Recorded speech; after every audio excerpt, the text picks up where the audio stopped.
Think about the last dream you remember. Were you being chased? Were you falling? Did your teeth fall out? Now consider this.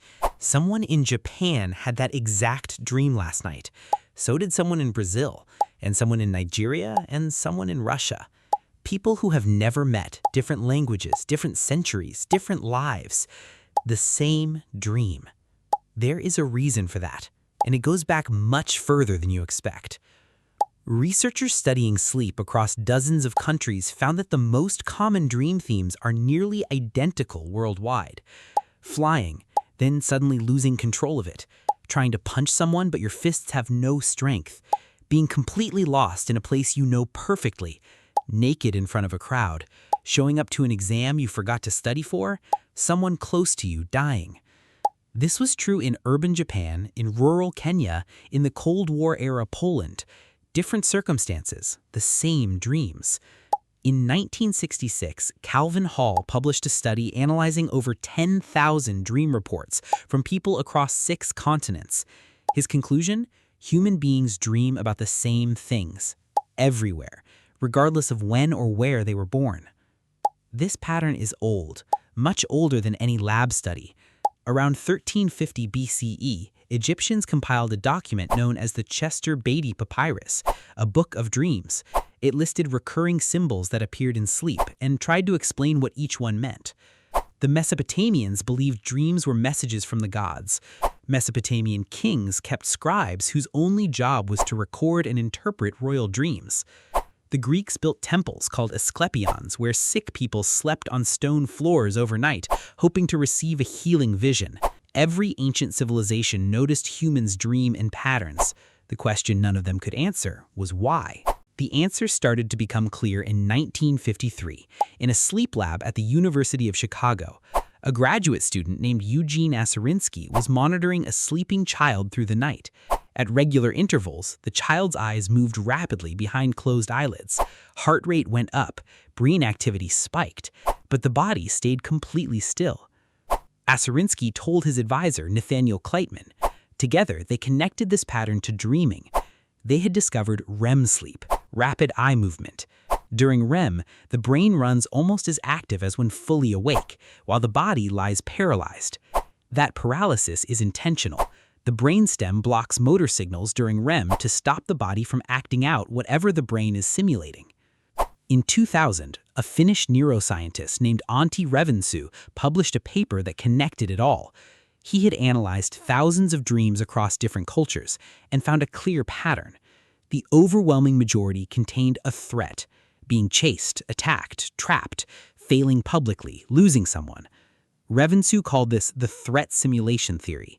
The brain evolved the capacity to dream specifically to rehearse dangerous situations in a safe environment with no real consequences. Around 66% of recurring dreams worldwide involve a direct physical or social threat. That number is not a coincidence. Being chased. For most of human prehistory, humans were prey. Leopards, hyenas, rival groups raided camps at night. The ancestors who stayed alert survived. The brain that practiced escape during sleep had an advantage. That same simulation still runs every night, 300,000 years after the last leopard outside a camp. Falling. Early humans slept in trees, elevated off the ground, away from nighttime predators. Falling from a tree in the dark meant death. The brain registers that as a maximum level threat. It still does. Teeth falling out. Before modern dentistry, losing your teeth meant an inability to eat within months. The brain registers that as a maximum level threat. It still does. Being naked in public. Humans survived because of the group. Being excluded from the tribe meant no shelter, no food, no protection. Public humiliation was a survival threat. The brain still processes it exactly that way. Failing a test, missing something important. The scenarios are modern, the underlying alarm is ancient. Social failure, being judged inadequate, losing standing in the group. The brain runs the same threat response for a failed exam as it would have for a failed hunt 300,000 years ago. Humans are not the only ones running these simulations. In 2001, researchers at MIT, led by Matthew Wilson, recorded the brain activity of rats while they navigated a maze. Then they recorded the same rats during REM sleep. The patterns matched. Specific neurons fired in the exact same sequence as during the waking run through the maze. The rats were replaying the maze inside their sleeping brains. Dogs twitch and whimper during REM sleep. Birds practice songs during sleep. Octopuses cycle through Peller patterns researchers believe correspond to visual dreaming. The capacity to rehearse experience during sleep appears across most animals with complex nervous systems. It did not start with humans. REM sleep also does something else, something researchers took much longer to understand. During REM sleep, the brain consolidates memory. It reviews the day's experiences and decides what to keep. Emotionally charged events get flagged as high priority, fearful ones especially.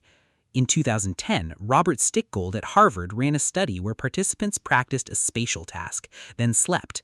Participants who dreamt about that task performed measurably better the following morning. Dreaming was actively improving their performance.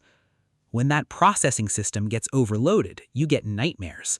A nightmare is the threat simulation running at maximum intensity on an experience the brain cannot resolve.